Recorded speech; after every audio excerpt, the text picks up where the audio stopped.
Check. How we doing?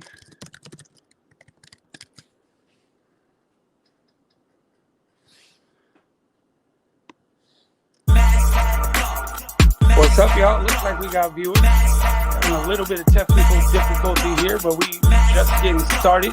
My name is Andru Defeye, aka the Gorilla Poet Laureate, aka the Hoodie God, aka Spittin' Quarantino, aka I will cook and eat a whole meal all up in the Zoom room without even putting myself on mute because I'm the Snack Master General, y'all.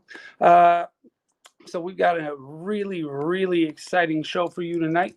Like I said, we're a little late starting because we got a little bit of technical difficulty, but that's just like how the world works sometimes in this technological world that we are stepping to.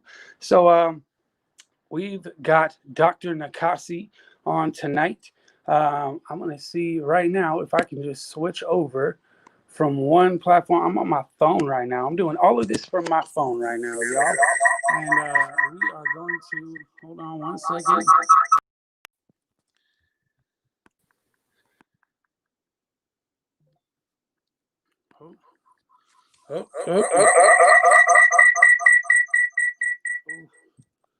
Oh, y'all, I'm sorry. I'm sorry about this. We're having such a hard time. All right. Hold on. I think we got it. Y'all. So this is a wild one. There's a wild one right now. We're working with a whole lot right now. But we're gonna start it. Let's start it from the top. Let's do it like we always do at this time. It is 8:08 on the dot, and we are gonna start it just like we ain't started it yet. Here we go.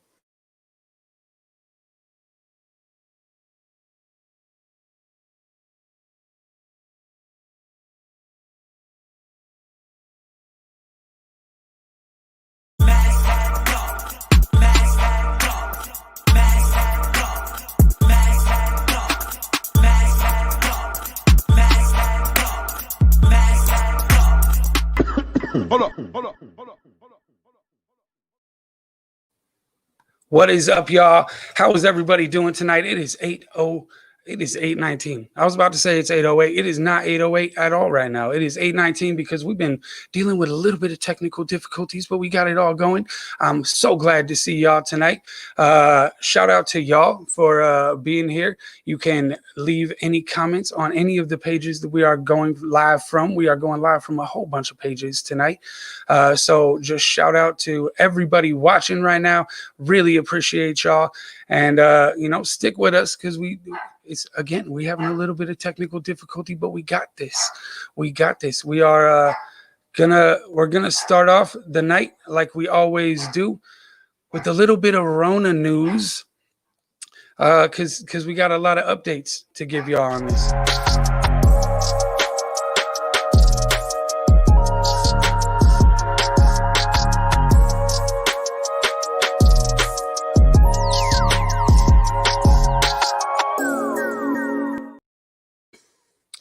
Yeah, so our Rona news this week comes from Michael Mago at the Sacramento Bee.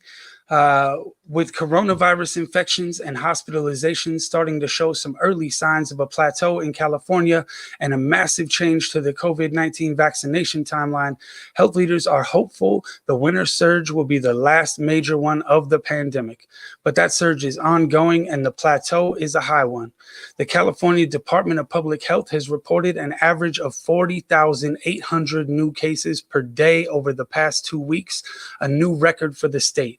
However, Wednesday's 34,000 cases and Thursday's 36,000 should move the needle downward soon. The state reports test positivity over the last week at 12.6%, lower than the 2-week average of 13.4%. Total for confirmed coronavirus patients in hospitals and intensive care units have shrunk modestly, but also remain only slightly below their all-time highs. Y'all. 21,300 hospitalized with 4,770 in ICUs. As a result, deaths, a figure that lags behind hospitalizations by a couple of weeks due to the progression time for virus symptoms, will likely continue a steep climb for most or all of the remainder of January. The 2-week daily death rate has already soared from 50 on November 1st to 448 on Thursday's CDPH update. State health officials disclosed 589 new COVID-19 deaths Wednesday and another 552 on Thursday. One of the first harbingers of California perhaps starting to turn a corner came Tuesday when Governor Gavin Newsom and state health officials announced the 13-county Greater Sacramento region has exited the regional stay-at-home order due to improving projections for ICU space in early February. The removal puts most of those counties back into the state's purple reopening tier, in which restaurants can reopen outdoor dining spaces and personal care services like salons and barbershops can resume business. Dr. Olivia Kassiri, Sacramento County's public health officer, called on residents and business owners to comply with the cautious reopening of business sectors and maintain social distancing, limiting gatherings with non-household members, and always wear a mask in public spaces. The COVID-19 vaccine's distribution has started, but it will take several weeks for the full protection to develop in our communities. Until then, we must continue to protect ourselves and others from exposure to this deadly virus, she said. Sacramento was the first of 4 regions that had entered the tight stay-at-home restrictions during December to be removed from them. The state still reports aggregate ICU availability at 0% for both Southern California and the San Joaquin Valley. Like the statewide totals, though, CDPH data reflect plateaus or decline for several of the biggest counties in each of those 2 regions. Los Angeles, Orange, San Bernardino, and Riverside have all shown decline in Southern California, though hospitalizations are still rising in San Diego. And Fresno, San Joaquin, and Stanislaus counties have seen their rates plateau, while Kern remains on the rise. To date, across California, more than 2.8 million people have tested positive for COVID-19, at least 31,654 of whom have died, according to CDPH. So it looks like we are turning a little bit of a corner, y'all. So keep wearing the mask, keep social distancing, keep spreading the good word that we need to keep doing that. And, hopefully, fingers crossed, we making a little bit of a a difference here, y'all. Whew. I think we're hitting the groove. I think we're coming back from the technical difficulties that we had. I think we're going to be all right tonight, y'all. And I think that's because of y'all really holding out and sending me all those beams right now as we trying to do this. So I think it's time that we get into a little section called the latest health news.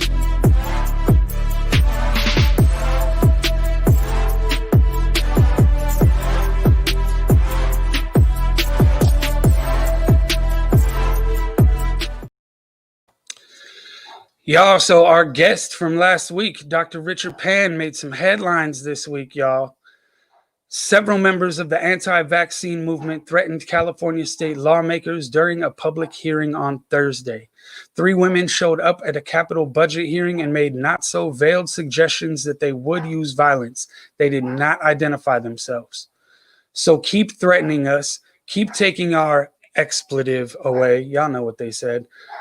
Keep telling us we can't do anything about it and see how much longer we're just going to sit here and wait to give public comment. We didn't buy guns for nothing. 2 women singled out Governor Gavin Newsom and State Senator Richard Pan for recall from office. Newsom is first, one said, and once he's gone, Pan is next.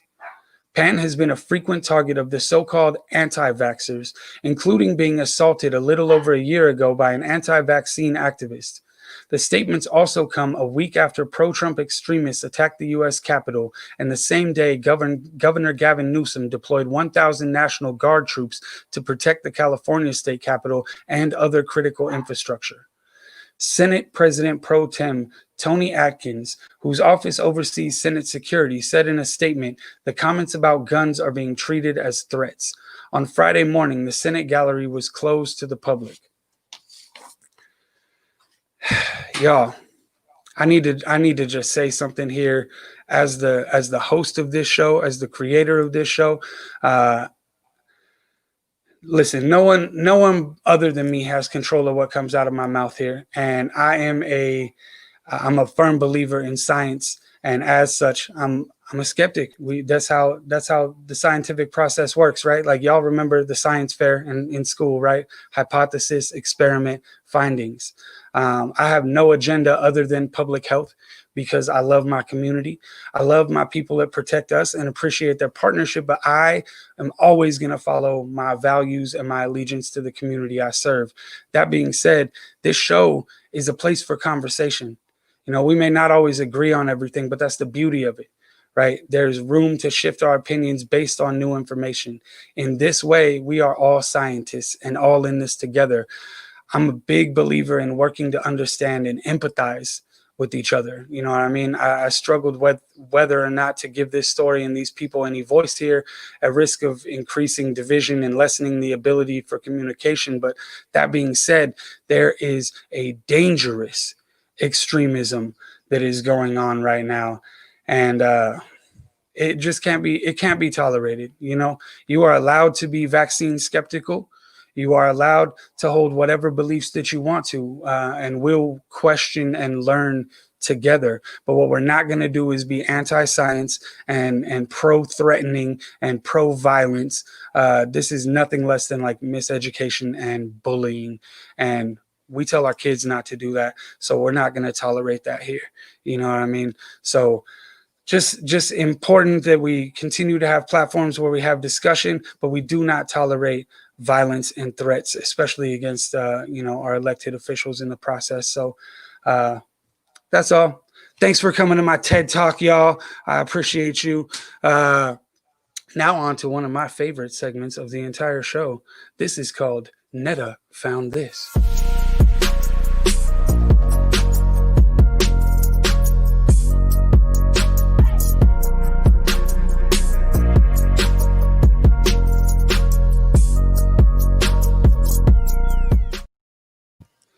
Y'all see Netta got her own dancers?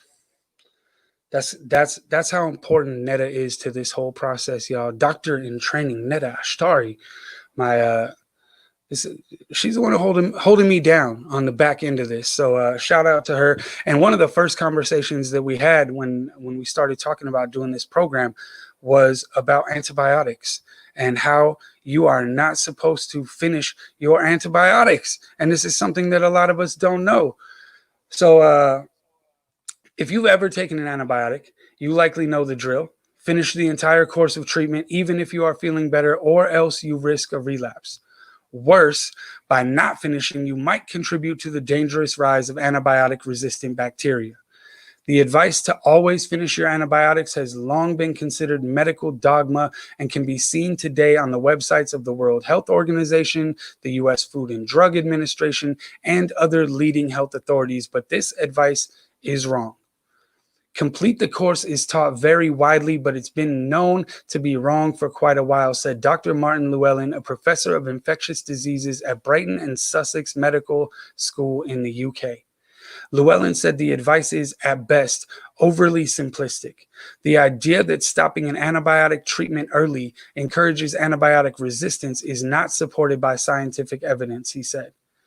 Moreover, having everyone finish their antibiotics all the time may actually be increasing antibiotic resistance worldwide because it's the taking of antibiotics for longer than absolutely necessary that increases the risk of resistance, Llewellyn said. The original theory was this: the leftover bacteria are tougher and would have been killed if the treatment continued, but in the absence of antibiotics, they have room to multiply and pass their genetic-based resilience, so next time around, the infection is that much tougher. On one level, the theory made sense. Bacteria that do survive an onslaught of antibiotics do indeed reproduce quickly and pass along those traits that made them resistant to the antibiotics. Most experts agree that the widespread use of antibiotics, both in humans and in animals raised for food, has placed increased evolutionary pressure on bacteria to adapt and become resistant to the antibiotic. The length of the antibiotic regimen for any given case is not arbitrary. Regimens are based on clinical studies done when the drugs were first tested. Newer, more refined studies often reveal more effective links that strike the balance between killing the bacteria causing an infection and not flooding the environment with more antibiotics. Y'all, my brain, when Netta told me that the first time, what? So, maybe once you start feeling better, maybe take them for a day or two, maybe more, but you don't got to finish them, right? And it may, in fact, not be healthy to finish them. So, now you know. So now we're going to get into a new segment. If you're just tuning into this new iteration of this show and you missed the original iteration of this show, we're going to bring you a new segment called Science.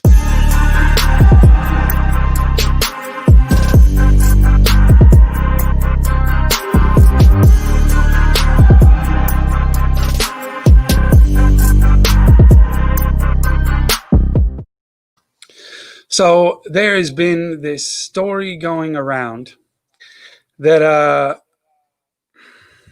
it's really disconcerting. I've been seeing a lot of people sharing it, and that is this this story about this nurse who got this vaccine shot and then she fainted. Have y'all seen this? So this is going pretty wide on the internet. I've seen a few people share this. So check it out. Now, I need y'all to see how the media works and how some of these websites are doing just manufacturing fear down to the music. This is some scary music that they got playing behind this. So check out this. This is a little clip of what happened that they've kind of altered.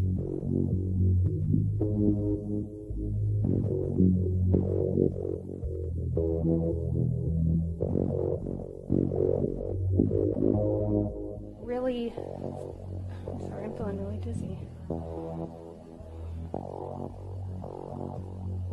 I'm sorry.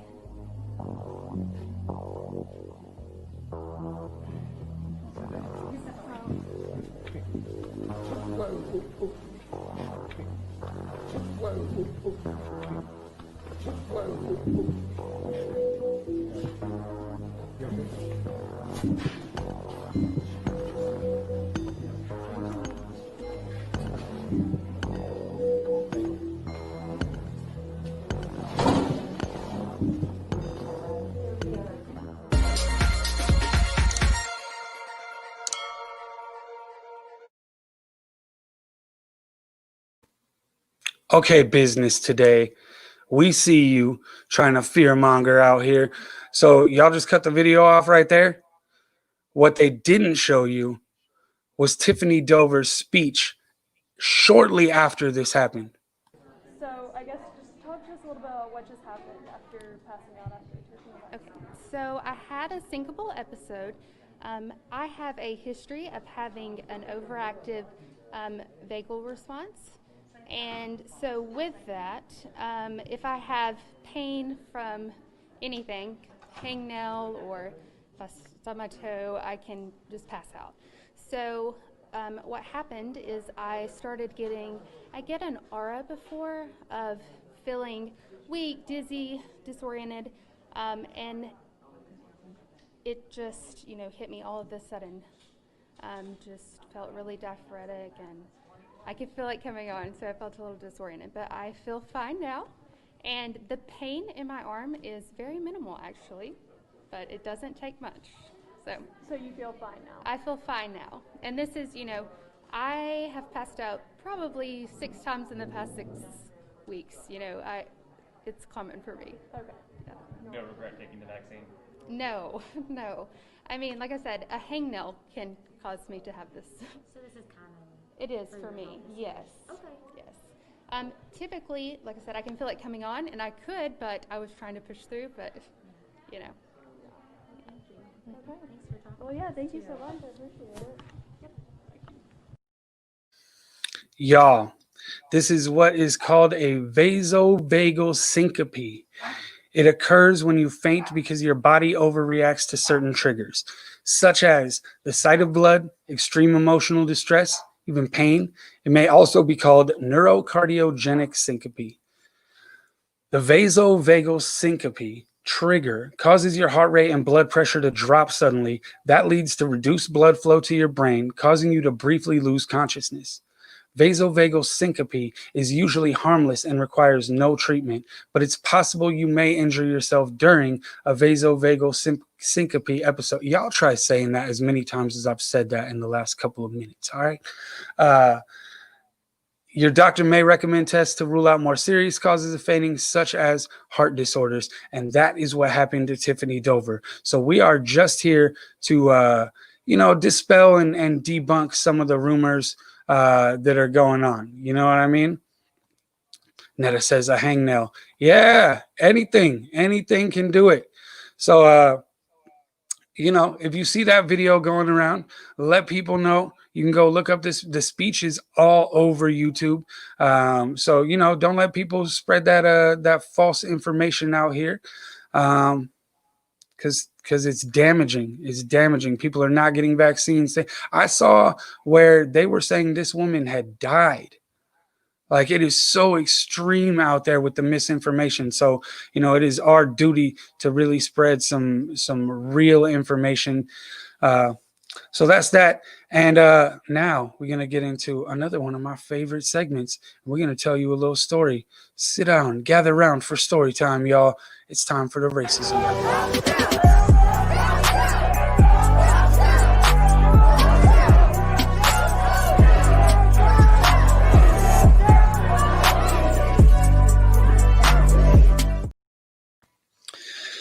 So I want to tell you a story about an amazing doctor named Aysha Khoury. So let me tell you this story real quick. When Aysha Khoury started her faculty position in July 2019 at the Kaiser Permanente Bernard J. Tyson School of Medicine in Pasadena, California, she thought she'd landed her dream job. Khoury, a 42-year-old internist, had always wanted to teach, and the school's emphasis on small group discussions appealed to her. She was moved by the decision to name the school for Tyson, Kaiser Permanente's first African-American CEO, who died in 2019. Most importantly, the institution's stated mission, vision, and values reflected her own. There was going to be this commitment to health equity and eliminating health disparities, treating each individual with respect. This summer, in the midst of a historic wave of protests against racism and police brutality and a pandemic that has disproportionately killed African Americans, Khoury was initially encouraged by the school's response to the social unrest. On August 27th, the school advised Khoury and the other small group facilitators to link their next class session to, and I quote, critical pedagogy, as well as legacies of power structures and institutionalized racism that result in gender bias and race bias in medicine today, saying the recommendation is to link to the broader practice of casting a critical eye on systems.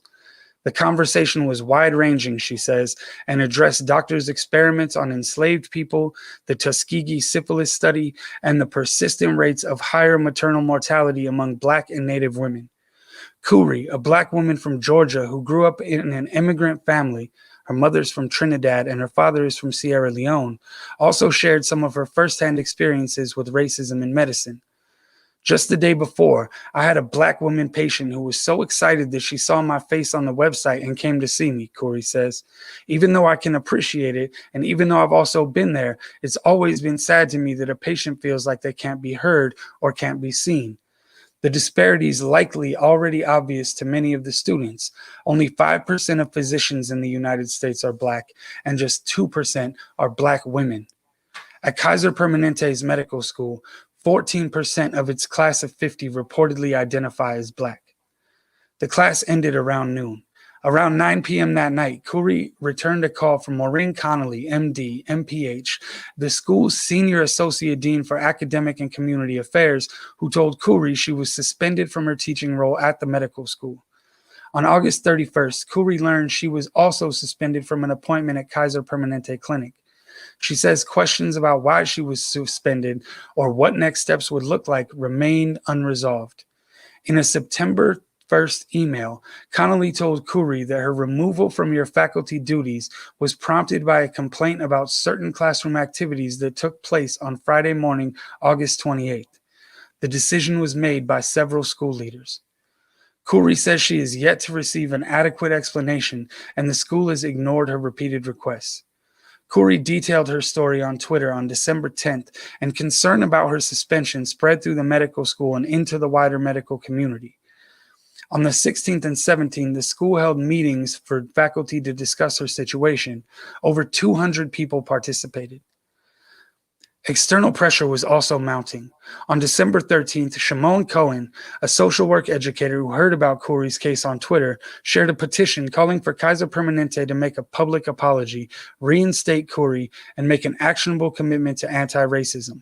More than 8,800 people from around the globe, many of them medical professionals, had signed on.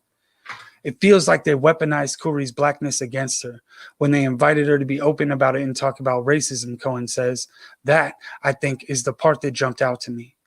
On December 31st, Michael Cantor, MD, the chair of clinical science, emailed Khoury a letter informing her that the school would not renew her appointment set to end on January 31st. This decision is not based upon your bringing content related to anti-racism to the classroom or for sharing your experience as a Black woman in medicine, he wrote. Cantor attributed Khoury's firing to multiple issues related to your job performance and conduct that have been raised with you directly or through your attorney, both prior to and as a result of the recently concluded fact-finding process. Khoury says no one ever addressed any issues with her prior to her suspension. In contrast, in a June 10th email reviewed by Medscape, Cantor told Khoury that he would be requesting an increase in academic rank on her behalf. Dr. Khoury was not placed on leave for bringing content related to anti-racism to the classroom or for sharing her experiences as a Black woman in medicine. Kaiser Permanente reiterated in a statement on January 8th, our faculty have been and will continue to be encouraged to relate these issues to classroom topics. We have been clear on this point with Dr. Khoury. They declined to elaborate on the reasons for Dr. Khoury's firing, citing confidential personal matters. Khoury's case, although upsetting, is not unusual, says Omalara Midimo, MD, the founder of Melanin Medicine and Motherhood, a coaching service and community for more than 1,300 women clinicians and academics of color. There is a common pattern, she says, in which academic leadership hires a Black person who is initially seen as this shining light. Then the new hire starts to make recommendations to improve the institution and hold people accountable. And then they're seen as a disruptor, and they're seen as maybe being antagonistic and not a team player. Then it becomes easy to say the issue is not the institution, but that person. And that person will either self-deport because life is made so uncomfortable, or there is some kind of action around moving them out. Often their stories become representative of a larger issue while forgetting the humanity behind it. People like Khoury have suffered serious trauma in this way. Khoury says she isn't ready to talk about her future. It is not yet clear if her contract with the clinic will be renewed after February 10th. I honestly don't know where my career goes from here, she says. After everything that's transpired, who wants someone with a reputation as a troublemaker? Despite the consequences, I have no regrets with what I shared, Khoury says. She believes the life and death stakes of racism in medicine are bigger than any job. We all have to take ownership of what is happening in medicine and that there is inherent bias and that there is racism, she said. So we just want to send our love and our support out to Dr. Khoury, and hopefully we'll be able to get Dr. Khoury on the show so we can have a conversation. Because we got to keep talking about this, y'all. We got to keep talking about this. So we are going to keep talking about this on this here show. And, while we're talking about people that we're going to bring onto the show, it's that time, y'all. We got a very special guest coming to us from Los Angeles. We have Dr. Atul Nakhasi.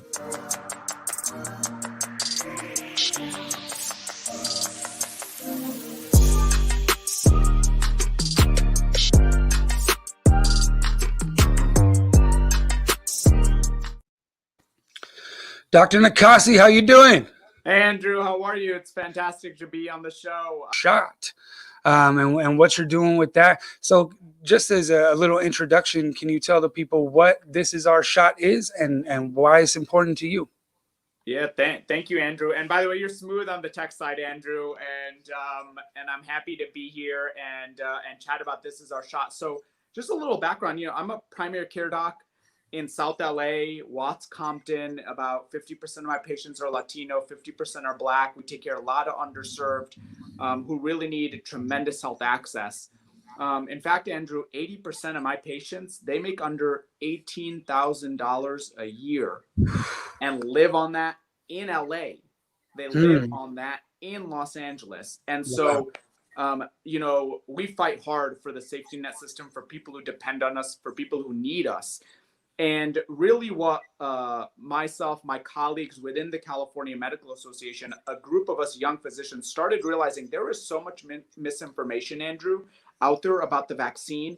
We've heard the microchip theory, right? We've heard the Bill Gates theory. We've heard the infertility theory. We've heard all these theories out there about misinformation. And it's really about setting the record straight and doing it from a place of honest dialogue and humility and empathy. Because Andrew, let's, I got to be honest here. It is something new. The vaccine is something new. It is something that people are really interested in, but also have natural concerns and hesitancies. So what myself and a group of physicians really realize is we have to be those trusted messengers for our patients. We have to be their advocates. We have to be that bridge across the waters of misinformation and social media and distrust that have consumed all our channels going into us. And so that's really what this is about, is how can we elevate the voices of healthcare heroes, physicians across all of California, across all of the United States, to build trust to get to a COVID-free world. And Andrew, we have all seen what a COVID-filled world looks like, and we all want to get to that COVID-free world. So that is what we are hoping for. And we've had a tremendous response on social media, which I'm happy to get into as well. But that's really what it's about. How can we have digital first responders to fight mistruth and promote truth? Absolutely. And you said something in there that I think is key, which was just the acknowledgement of validity, that like it is new. It is a new thing. Are people right to be skeptical about vaccination, and like what side effects are folks seeing? What's really out there?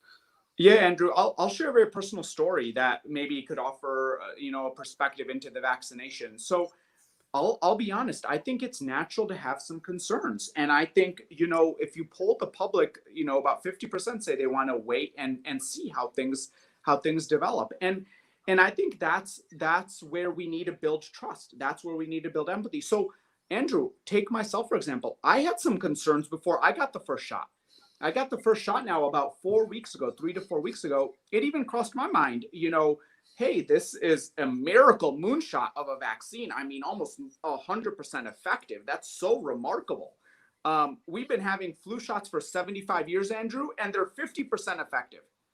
75 years of flu shots. So this is really a miracle moonshot.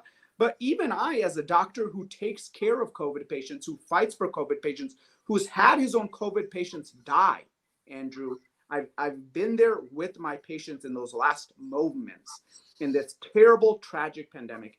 Even I say that because even I had some thoughts about this vaccine. But you know what? At the end of the day, I really had to step back and say, given what we know about this pandemic and given what we know the costs are to living in this COVID-free world, COVID-filled world, which includes someone passing away every 6 minutes.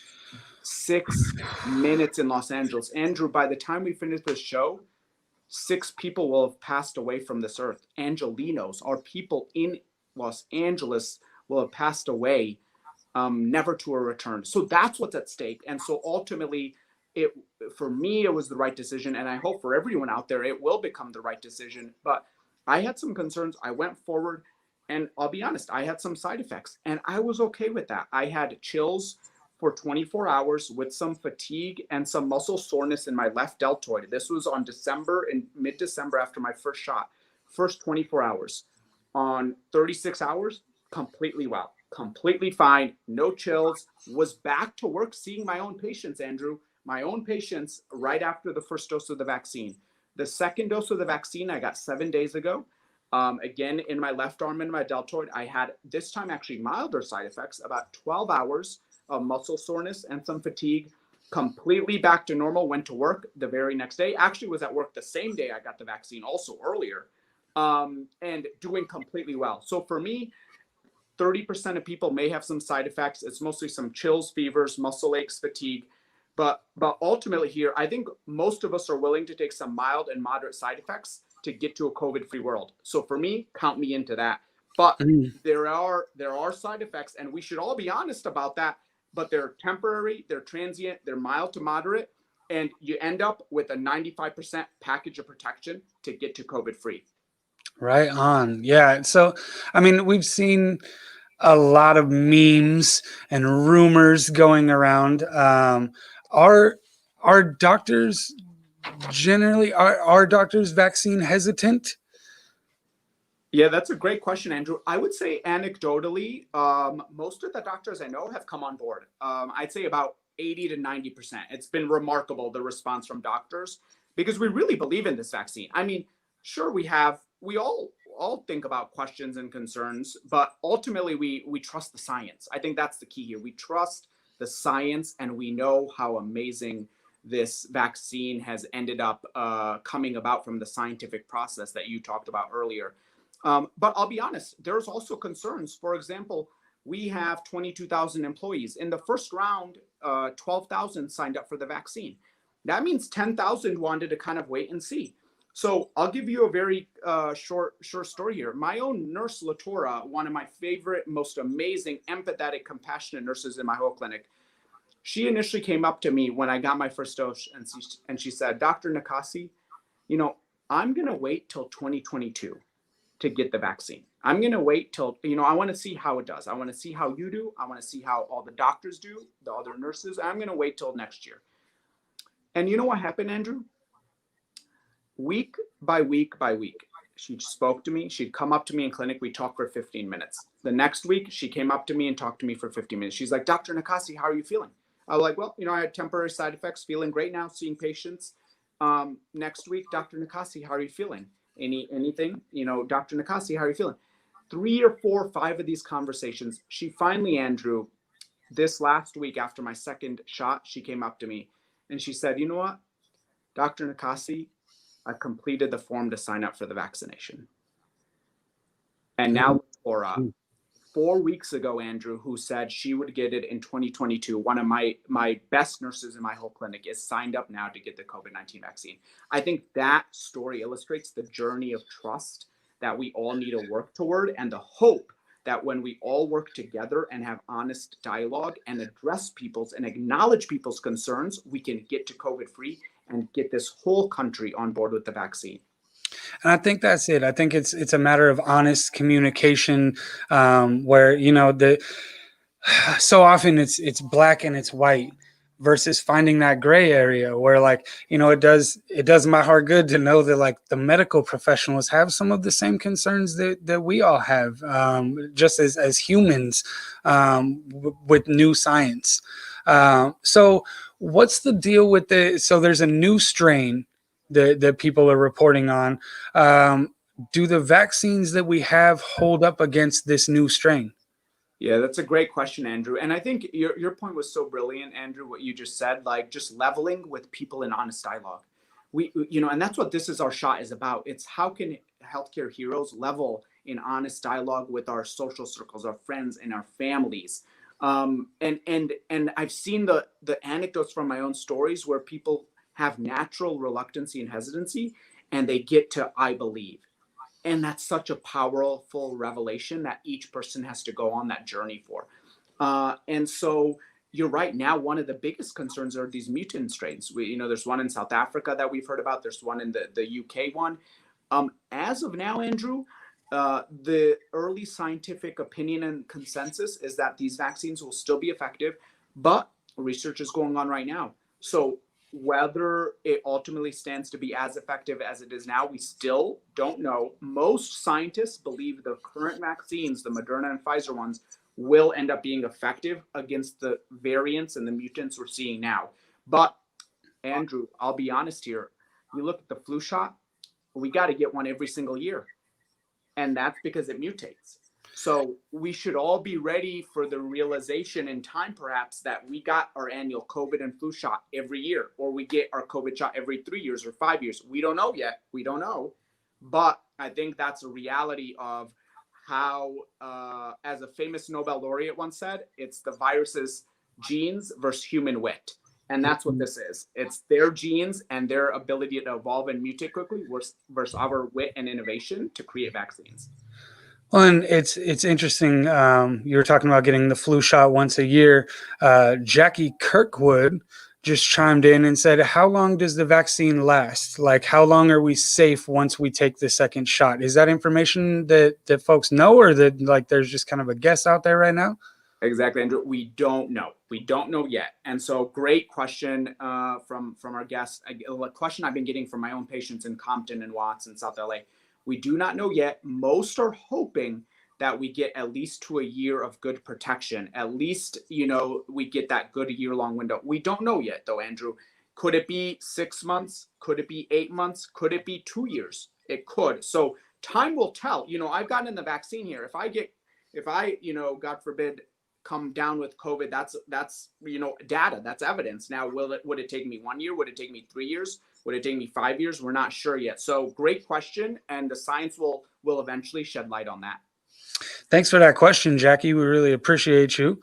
So Dr. Nakasi, what are the hardships that you're facing in pushing this vaccine? Like, are you seeing that certain populations are more skeptical than others?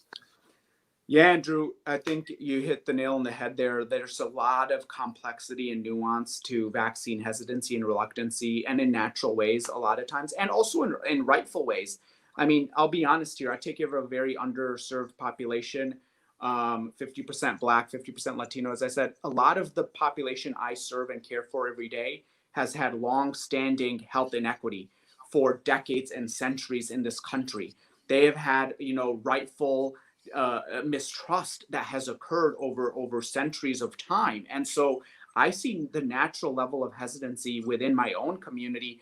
And I see both sides. I had one of my African-American patients who knew he was elderly, who had an understanding of his underlying conditions. He said, Dr. Nakasi, sign me up. Sign me up now. Sign me up yesterday. I was like, as soon as I get it, I'm signing you up, my friend. And I have others who are like, I just don't mention it yet. I just want to see how people are doing. I'll think about it far in the future. So it's complex. People's reasons for mistrust are very much valid in many, many ways, and complex to their own shared experiences and interactions they've had with the health system. So that's what we're up against. And we got to live up to that challenge to build those bridges of trust. So we're seeing people who've had longstanding healthcare mistrust. We're seeing people concerned about side effects, allergic reactions, right? That viral video you mentioned too. A lot of misinformation out there. So that's our fight, is how can we allow truth to elevate above and beyond the misinformation? Absolutely. It's great work that you're doing out here, and just the idea of the health industry being accountable for its history. Because like you said, there is a vast history of inequity and reasons for people to mistrust the industry itself and the past of the industry. So, we're really, really thankful to have you on the show and have you out here just in the world combating some of that history and working towards equity. Is there anything? So, I I have one more question for you, but it's not medical related. So before we get to that, anything you'd like to leave the people with, any message that you'd like to leave the folks with? Yeah, thank you, Andrew. I think my one final takeaway here and message is talk to your doctor. Talk to your trusted healthcare provider. Talk to your doctor. Andrew, we've looked at the data very carefully on who people trust. And more than anyone out there, they trust their own doctors. Not just any doctor, not just some doctor, but their own personal doctor in their community who's taking care of them. And Andrew, we looked at this data. This was from KFF, Kaiser Family Foundation. People trusted their own doctors more than the CDC, more than the FDA, more than Biden, more than Trump, more than Anthony Fauci even. They trusted their own personal doctors. And Andrew, the startling takeaway from this insight is that it did not matter what party you were affiliated with, and it did not matter whether you were Black, white, or Latino, whether you were Republican or Democrat, Black, white, or Latino, all demographics, all races, all party lines, people universally trusted their own personal doctor more than every other source I just identified. I think that's the power of the physician-patient relationship and that trust, that sacred trust that's embedded in that. So that would be really my takeaway here. And if you want to partake in this movement to build that trust with your healthcare heroes, you can visit thisisOurShot.us. This is OurShot.us, and also our Twitter, Instagram, and Facebook group with hashtag ThisIsOurShot. So build that inspiration, build that trust. Feel free to tag us and hashtag ThisIsOurShot. And hopefully we can get to that COVID-free world. But it's a journey and it's a process. But I'm hopeful, Andrew. And thank you for being a supporter of that. Absolutely. I exist to have honest conversations. And like I said, my only mission here is community health. I love my community, and I just want us all to be able to have these important conversations, and just stop the disinformation and the meme culture. Y'all do a little bit of research when you see these memes, because they can be really damaging out here. So Dr. Nakasi, before you go, I am an expert joy hunter, and I ask everyone who comes on this show, where's your joy coming from these days? Yeah, my joy comes from family, man. More than anything, Andrew, a lot of people don't know this about me, but I'm a kid from the heartland. Born and raised amongst cows and cornfields in the great state of Iowa for the first 21 years of my life. And so talking to my mom, my parents, my brother and sister, they're all in the Midwest, family first. And I'll just end with this, part of the heartbreak of this pandemic has been this COVID-filled world. And I'll never forget this. I went to visit my mother over Thanksgiving, and Andrew, never in my life had she asked me this question. I came home, I quarantined, I got tested. I did all the right and safe measures to be able to see my mother for the first time in a year. And I entered the door and entryway of the house, of my house I grew up in. And she looked at me and she asked me, Andrew, should I hug you? And it broke my heart that my own mother had to say that to her son on whether she should hug me. And it illustrated what this virus has done to families, to friends, to the social fabric of this world. And that's what motivates my fight. That's what gives me joy, getting back to being with family, loving my family, giving my mother a kiss on the cheek without worrying she'll be hospitalized 2 weeks later. And I'm hopeful we can get there. So let's keep the good fight, Andrew. And thank you for creating space for this type of honest dialogue. Man, it is my pleasure, and this has been an amazing interview. Thank you so much. I know I got a lot out of it. I know our audience got a lot out of it. We had a comment that just came up from Jackie that said, "Boom, knowledge is power." And we're gonna take it back to the cartoons of my childhood, y'all. Knowledge is power. So thank you, Dr. Nakasi, for being here, and man, we just keep up the good work. We salute you. We appreciate you. Jackie, Dr. Nakasi rocks. Thanks. Vulnerable motivation. And we really appreciate it.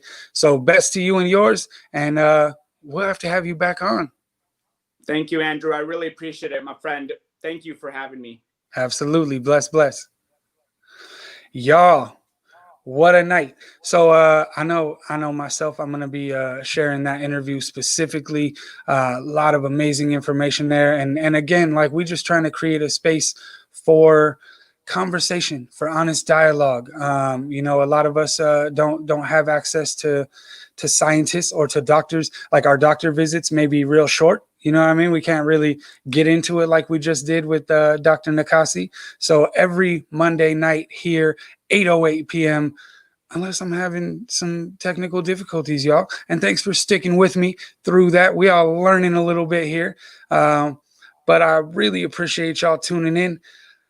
Again, 8:08 p.m. every Monday night. Catch us on Masked Up. And y'all be safe. Y'all be healthy out there. My name is Andru Defeye. And stay masked up, y'all.